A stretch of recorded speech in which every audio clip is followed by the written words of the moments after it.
super, super. Okay. You're more powerful. Yeah, and I'm just now sitting in a restaurant near Boudha Roadhouse on the first floor, and we saw you and asked about the okay. more powerful. You look so energetic also.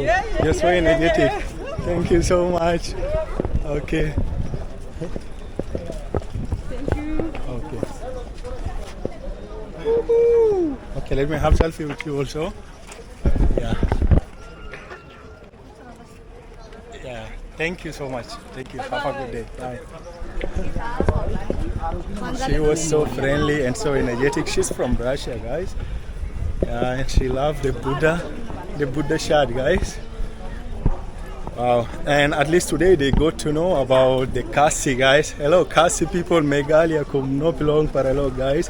So I'm in Nepal now, and I am in Boudhanath. This is a Buddhist biggest temple, and amazing place. So meanwhile, I was exploring the place, the Stupa, guys. So I found this Russian guys, this Russian lady, and she was so amused by my first was there, the Boudha shard, and secondly she asked it about this. She loved it, guys. Khasi people, you have amazing, and it's like attractive, guys. It is really attractive. That's why I took it only from Shillong.